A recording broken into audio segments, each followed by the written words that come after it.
अस्सलाम वालेकुम। इस वीडियो में हम लोग डिस्कस करेंगे कि आपके डेस्कटॉप पीसी का सिस्टम जो होता है वो some time red light indicate कर रहा होता है और वो ऑन नहीं होता। तो लड़के क्या करते हैं कि उसको डिस्कार्ड में डाल लेते हैं। तो उसको हम लोग खुद रिपेयर कर सकते हैं, क्योंकि मेरे ऑफिस में ये मसला हुआ था और लड़के ने सारे सिस्टम एक कोने पे लगाए हुए थे कि यार ये डिस्कार्ड करेंगे, ये बन नहीं रहे। तो फिर मैंने खुद खोले और फिर मैंने वन बाय वन उसको चेक करना शुरू कर दिया और फिर मैंने सबको बता दिया कि इसको इस तरीके से रिपेयर कर सकते हैं खुद। ठीक है, अगर रिपेयर नहीं होते तो ये है कि फिर बंदा उसके बाद डिस्कार्ड कर देते हैं। लेकिन जब मैं वो काम कर रहा था तकरीबन 20-25 सिस्टम मेरे पास रखे हुए थे जो कि डिस्कार्ड में लड़कों ने डाले हुए थे और मैंने खुद उसमें से तकरीबन 14-15 सही किए थे। तो कोई आसान काम है, कोई इतना मुश्किल नहीं है। वन बाय वन वो 2-3-4 चीज़ें स्टेप है, वो मैं आप लोगों से डिस्कस कर देता हूँ कि क्या मसला होता है, किस चीज़ की वजह से वो रेड लाइट इंडिकेट कर रहा होता है। आपका जो सिस्टम है उसके अंदर मदरबोर्ड होता है। मदरबोर्ड आप सब जानते होंगे कि मैं दिखा भी दे देता हूँ। ये आपका मदरबोर्ड है और ये रैम की स्लॉट है और यहाँ पर प्रोसेसर लगा हुआ होता है और इसमें ये रैम है। ठीक है, और ये पावर सप्लाई है। ये चीज़ें 3-4 चीज़ें ये वन बाय वन डिस्कस करते हैं हम लोग कि ये कितने इंपॉर्टेंट है हमारे सिस्टम के अंदर। और इन तीनों चीज़ों की वजह से सिस्टम आपका मसला कर रहा होता है। तो ये मैंने 3 चीज़ें यहाँ पर मेंशन किए कि सिस्टम के अंदर आपकी रैम होती है और मदरबोर्ड होते हैं।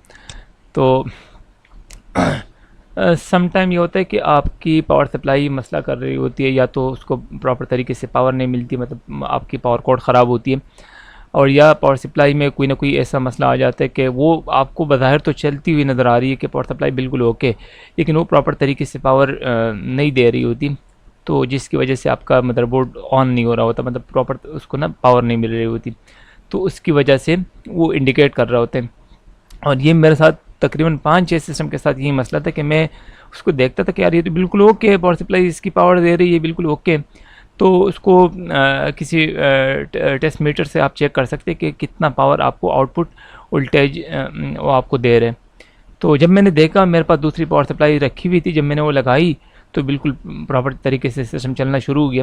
तो सम टाइम आपके पावर सप्लाई के अंदर मसला होते हैं, मेमोरी एरर। अगर आपके रैम में कोई ना कोई मसला है, सम टाइम उसके अंदर इतनी डस्ट वगैरह आ जाती है कि आपकी रैम को रीड नहीं कर पा रहा होता, आपका मदरबोर्ड जो है स्लॉट वगैरह वो उसको रीड नहीं कर पा रहा होता।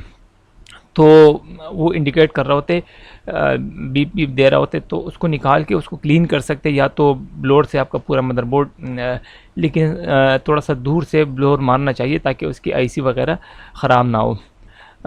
तो ब्लोअर करना चाहिए और फिर आपकी रैम निकाल के या तो किसी कपड़े से नरम या टिश्यू पेपर से साफ़ करना चाहिए। और अगर ज़्यादा उसको जंग वगैरह लगा हुआ है तो फिर वो किसी रबर वगैरह से इसको बिल्कुल क्लीन करना चाहिए, तो फिर बिल्कुल प्रॉपर तरीके से काम शुरू कर देगा। और सम टाइम ये होता है कि आपके मदरबोर्ड के अंदर कोई ना कोई मसला होता है, या तो उसकी कूलिंग फ़ैन जो होते हैं वो बंद हो जाते हैं, तो उसकी वजह से आगे नहीं जा रहा होता, मतलब आपका जो प्रोसेसर होते हैं या तो उसके नट वगैरह लूज़ लूज़ हो चुके होते हैं, और या उसको कूलिंग नहीं मिल रही होती, जो कूलिंग फ़ैन उसके अंदर होते हैं। तो उसको देख लीजिएगा, उसको थोड़ा सा टाइट करने से और कूलिंग फ़ैन सही करने से आपका मदरबोर्ड बिल्कुल प्रॉपर तरीके से काम शुरू कर देगा। तो ये 3-4 स्टेप थी जो कि मैंने वन बाय वन बता दी कि पावर सप्लाई चेक करेंगे, आपकी मेमोरी मतलब रैम वगैरह चेक करेंगे, बाकी सिस्टम का मदरबोर्ड देख लीजिएगा। और बायोस में आप देख सकते हैं कि बायोस में कुछ चीज़ें आपने ऑफ तो नहीं की, मतलब कुछ चीज़ें ऐसी होती है कि उसको आपने ऑन रखना होता है। जैसे फॉर एग्जांपल आपने मेमोरी वगैरह बंद की हुई है उसमें, या आपकी हार्ड डिस्क वगैरह कोई भी चीज़ आपने कुछ चीज़ ऐसी ऑफ तो नहीं की हुई जिसकी वजह से वो ऑन नहीं हो रहा हो आपका सिस्टम। तो पावर सप्लाई के तो मैंने बता दिया कि पावर सप्लाई आप खुद टेस्ट कर सकते किसी वोल्ट मीटर से। ये देखिए, ये यहाँ पर चेक कर रहे हैं कि कितना आउटपुट दे रहे हैं आपके पावर सप्लाई, तो इसको चेक कर सकते हैं, इसको रिप्लेस कर सकते हैं अगर कोई ज़्यादा मसला कर रहे हैं। पावर कोड अपने देख लीजिएगा, उसमें सम टाइम ये होता है कि कोई शॉर्ट आ रहा होता है, तो शॉर्ट की वजह से वो या तो आपकी पावर सप्लाई ख़राब हो जाती है या प्रॉपर तरीके से आपको करंट नहीं दे पा रहा होता। हालांकि उसका फ़ैन चल रहा होता है, आपको लग रहा होता है कि यार मेरा तो पावर सप्लाई बिल्कुल ओके चल रहा है, काम कर रहा है, लेकिन नहीं, उसमें मसला होता है और आपका सिस्टम जो है उसको पावर सही से नहीं मिल रही होती, जिसकी वजह से आपका सिस्टम ऑन नहीं होता। तो ये 3-4 चीज़ें तो मैंने बता दी आपको। और इससे आपको ये फ़ायदा होगा कि आपका अच्छा उसको आप अपने सिस्टम को अपडेट रखें। सम टाइम ये होता है कि आपकी विंडोज़ की जो पैचेस होते हैं वो माइक्रोसॉफ्ट पीछे से अपडेट कर रहे होते हैं, तो आपको ना एक महीने के अंदर महीने के एंड में तकरीबन आप अपने सिस्टम सारे अपडेट कर लीजिएगा।